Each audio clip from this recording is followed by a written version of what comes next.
Hello, this is Sundar BN, working as assistant professor in Government First Aid College for Women, Hodayenspura. So this is a second session on motivational theory. So the second session in organizational behavior subject, which is for BCom, so for 6th semester of Mysuru University. So in this lecture, I will cover some Maslow's hierarchy needs theory of motivation. So this is one of the very widely used motivational theory. So in the last session we dealt with the meaning and application of motivational theory. So we came to know the both two definition of motivation theory and meaning of motivational theory and application of motivational theory in working setting. So learning objectives from this lecture, you need to understand how Maslow's hierarchy of needs theory of motivation applies in the organization. So after watching this lecture, you need to understand basics of Maslow's hierarchy of needs theory of motivation. So what is Maslow's hierarchy of needs? What is needs theory? What is hierarchy theory? All are same. This is the theory proposed by Abraham Maslow. He formulated one of the most popular theories of human motivation. That is why I told you this is a theory is used widely across the world. So what does this theory means? Maslow hypothesized that within every human being there exists a hierarchy of five needs. ಅಂದ್ರೆ ಎಲ್ಲ ಮನುಷ್ಯನಲ್ಲೂ 5 level of needs ಇರುತ್ತೆ according to Maslow's. Based on that concept he formulated a needs theory or also hierarchy of needs theory. So before going to that theory, let us understand proposition of Maslow's hierarchy theory. According to Maslow, the needs are arranged in hierarchy. So you need to understand what is hierarchy. Hierarchy anta andre just like a step. First ಈ step ಹೋಗಬೇಕು, thereafter this step, thereafter this step, thereafter this step. This is what called hierarchy. So these are arranged in hierarchy of important ranging from lowest needs to highest need level. So Maslow ಹೇಗೆ ಹೈರಾರ್ಕಿನ arrange ಮಾಡಿದ್ದಾರೆ ಅಂತ ಅಂದರೆ first lowest needs ಹಾಗೆ ಹೋಗ್ತಾ ಹೋಗ್ತಾ highest ನೀಡ್ಸ್ಗೆ lead ಆಗುತ್ತೆ. So ಅದು ಆ ಥರ ಆರ್ಡರ್ ಮಾಡಿದ್ದಾರೆ. ಸೊ ಇಲ್ಲಿ ಒನ್ ಮೋರ್ ಕಾನ್ಸೆಪ್ಟ್ ಏನು ಅಂದರೆ all needs are never fully satisfied. So ಈ ನೀಡ್ಸು ಅದು ಒಬ್ಬ ಹೋಲ್ ಲೈಫಲ್ಲಿ ಬರೋಂಥ ನೀಡ್ಸು. ಸೊ ಹಾಗಾಗಿ ಎಲ್ಲರ ಲೈಫಲ್ಲೂ ಆಲ್ ನೀಡ್ಸ್ನ ಸ್ಯಾಟಿಸ್ಫೈ ಮಾಡೋಕ್ಕೆ it is not possible. Not fully satisfy ಮಾಡೋಕ್ಕೆ not fully possible. So one more proposition ಏನಂದರೆ once a need is fully fairly well satisfied, ಆ ನೀಡ್ದು ಮತ್ತೆ ನೆಸೆಸರಿ ಬರಲ್ಲ. So this is what proposition of Maslow. And ಇಲ್ಲಿ ಏನು ಅಂತ ಅಂದರೆ the needs R interdependent very importantly and overlapping. So ಈ 5 level ಆಫ್ ನೀಡ್ಸು ಒಂದಕ್ಕೊಂದು ಡಿಪೆಂಡ್ ಆಗಿದೆ, ಇಂಟರ್ ಡಿಪೆಂಡೆಂಟ್ ಆಗಿದೆ. Which means lower level needs satisfy ಆಗದಾನೆ ಹೈಯರ್ ಲೆವೆಲ್ ನೀಡ್ಸು ಎಸ್ಟಾಬ್ಲಿಷೇ ಆಗಲ್ಲ. So which is interdependent and overlapping in nature. Then let us go for Maslow's hierarchy needs directly. So very importantly observe this hierarchy. So as I told you, hierarchy means step by step approach. So as I told you, 5 levels. First level needs, this is the first level of need. Physiological needs ಅಂದ್ರೇನು? Physically necessary ಇರೋಂಥ needs physiologically needs. ಒಬ್ಬ ಮನುಷ್ಯಂಗೆ ಅವಶ್ಯಕತೆ ಇರೋಂಥ physiological needs ಈ ಲೆವೆಲ್ನಲ್ಲಿ ಬರುತ್ತೆ. Obviously ಒಬ್ಬ ಮನುಷ್ಯಂಗೆ physiological needs physically ಏನು ಬರ್ಬೋದು ಅಂದರೆ ಹಂಗರ್ ಆಗ್ಬೋದು, ಥರ್ಸ್ಟ್, ಶೆಲ್ಟರ್ ಬೇಕು, ಸೆಕ್ಸ್ ಆಗಿರ್ಬೋದು, ಅಥವಾ ಬಾಡಿಲಿ ನೀಡ್ಸ್ ಆಗಿರ್ಬೋದು, ಫುಡ್ ಆಗಿರ್ಬೋದು, or any other needs which are basic for human survival. ಅಂದರೆ ಈ ನೀಡ್ಸ್ ಇಲ್ದೇ ಹ್ಯೂಮನ್ ಬದುಕಕ್ಕೆ ಸಾಧ್ಯನೇ ಇಲ್ಲ. Example, if you don't drink water you cannot survive.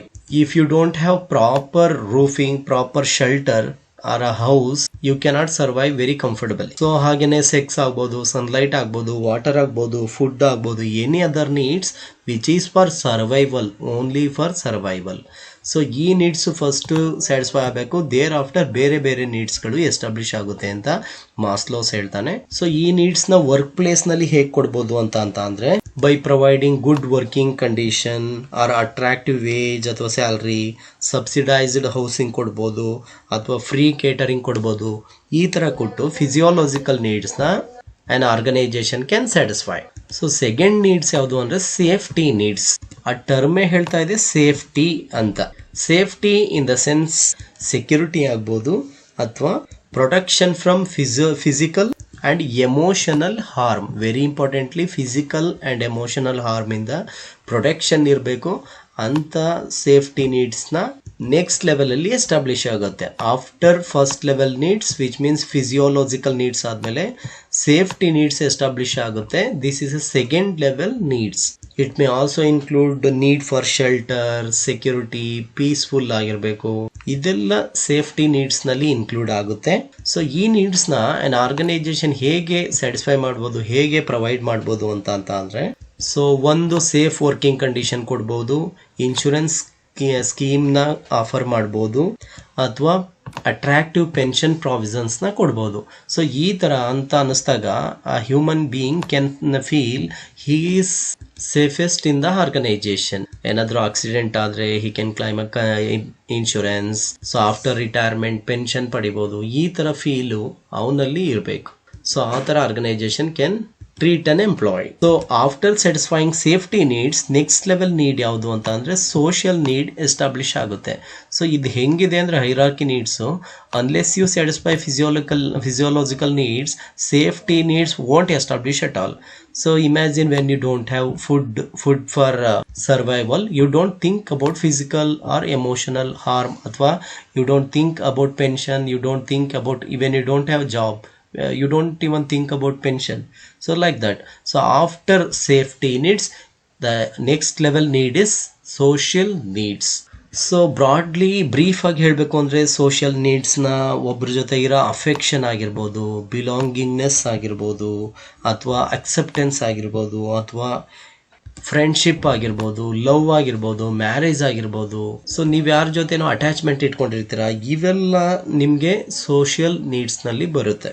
ಈ ನೀಡ್ಸ್ನ ಲವ್ ಆ್ಯಂಡ್ ಬಿಲಾಂಗಿಂಗ್ ನೀಡ್ಸ್ ಅಂತಲೂ ಕರೀತಾರೆ. ಸೊ ಈ ನೀಡ್ಸ್ನ an ಆರ್ಗನೈಸೇಷನ್ ಹೇಗೆ ಕವರ್ ಮಾಡ್ಬೋದು, ಹೇಗೆ ಎನ್ಶೂರ್ ಮಾಡ್ಬೋದು ಏನು ಎಂಪ್ಲಾಯೀಸ್ಗಳಿಗೆ ಅಂತ ಅಂದರೆ the manager can organise sports event ಆಗ್ಬೋದು, ಸೋಷಿಯಲ್ ಕ್ಲಬ್ಸ್ ಆಗ್ಬೋದು, ಅಥವಾ ಆಫೀಸಲ್ಲಿ ಪಾರ್ಟಿ ಆಗ್ಬೋದು, ಔಟಿಂಗ್ ಕರ್ಕೊಂಡು ಹೋಗ್ಬೋದು, ಅಥವಾ ಇನ್ಫಾರ್ಮಲ್ ಆಕ್ಟಿವಿಟೀಸ್ಗೆ ಪರ್ಮಿಷನ್ನ ಕೊಡೋದಾಗ್ಬೋದು, ಅಥವಾ ಓಪನ್ ಕಮ್ಯುನಿಕೇಷನ್ಗೆ ಎನ್ಕರೇಜ್ ಮಾಡ್ಬೋದು.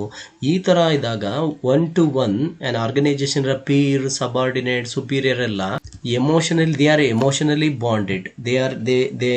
They involve, they participate emotionally. So social needs ಕೂಡ ಎಸ್ಟಾಬ್ಲಿಷ್ ಆಗುತ್ತೆ, ಅಟ್ಯಾಚ್ಮೆಂಟ್ ಬಿಲ್ಡ್ ಆಗುತ್ತೆ, ಫ್ರೆಂಡ್ಶಿಪ್ ಬಿಲ್ಡ್ ಆಗುತ್ತೆ, ಗಿವಿಂಗ್ ಟೇಕಿಂಗ್ ಪಾಲಿಸಿಗಳು ಬಿಲ್ಡ್ ಆಗುತ್ತೆ. ಸೊ ಈ ತರ ಆದಾಗ ಬಾಂಡೇಜ್ ಬಿಲ್ಡ್ ಆಗಿ everyone can work for organizational achievement, for organizational goal. Ultimately organizational commitment will be increased. So social needs when in the sense ನಿಮಗೆ job ಇಲ್ಲ ಅಂತ ಅಂದರೆ ಸೇಫ್ಟಿ ಬಗ್ಗೆ, ಸೋಷಿಯಲ್ ಬಗ್ಗೆ ಯೋಚನೆ ಮಾಡಲ್ಲ. ಸೊ ನಿಮಗೆ ಬೇಸಿಕಲಿ ಫುಡ್ ಇಲ್ಲ ಅಂತ ಅಂದರೆ ಸೋಷಿಯಲ್ ನೀಡ್ಸ್ ಬಗ್ಗೆ ಯೋಚನೆ ಮಾಡೋಕ್ಕೆ ಹೋಗಲ್ಲ. ಸೊ ಅಂದರೆ ಇದು ಹೈರಾರ್ಕಿ ಲೆವೆಲಲ್ಲಿದೆ. ಒಂದು ಸ್ಯಾಟಿಸ್ಫೈ ಆದಮೇಲೆ ಮಾತ್ರ ಇನ್ನೊಂದು ಎಸ್ಟಾಬ್ಲಿಷ್ ಆಗುತ್ತೆ. ಸೊ ಒನ್ ಮೋರ್ ನೀಡ್ ಏನು ಅಂದರೆ after social need esteem need. So esteem need in the sense ಈಗ ಆಗ್ಬೋದು, ಸ್ಟೇಟಸ್ ಆಗ್ಬೋದು, ಅಚೀವ್ಮೆಂಟ್ ಆಗ್ಬೋದು, ರೆಕಗ್ನೈಸೇಷನ್ ಆಗ್ಬೋದು, ನೇಮ್ ಮಾಡೋದಾಗ್ಬೋದು, ಪಾಪ್ಯುಲಾರಿಟಿ ಬರ್ಬೋದು. ಈ ಥರ ಥಿಂಗ್ಸ್ಗಳು ನಮಗೆ ಬೇಕಾಗಿರೋದು ಎಸ್ಟೀಮ್ ನೀಡ್ಸ್ನಲ್ಲಿ ಎಸ್ಟಾಬ್ಲಿಷ್ ಆಗುತ್ತೆ. ಸೆಲ್ಫ್ ರೆಸ್ಪೆಕ್ಟ್ ಸಿಗ್ಬೋದು, ಅಥವಾ ಆಟೋನಮಿ ಇರೋಂಥದ್ದು, ನಿಮ್ಮ ಕಡೆ ಯಾರ ಅಟೆನ್ಷನ್ ಕೊಡ್ತಾ ಇರಬೇಕು. ಈ ಥರ ಥಿಂಗ್ಸ್ಗಳು ಎಸ್ಟೀಮ್ ನೀಡ್ಸ್. ಸೊ ಅದಕ್ಕೇ ಪ್ರಪೋಸಿಷನಲ್ಲಿ ಮಾಸ್ಲೋ ಹೇಳೋದು all needs R not well fulfilled. Because ಎಲ್ಲರ ಲೈಫಲ್ಲೂ ಎಸ್ಟೀಮ್ ನೀಡ್ಸ್ ಬರುತ್ತೆ ಅಂತ ಹೇಳೋಕ್ಕಾಗಲ್ಲ. So basically social needs, safety needs, physiological needs ಬರ್ಬೋದು.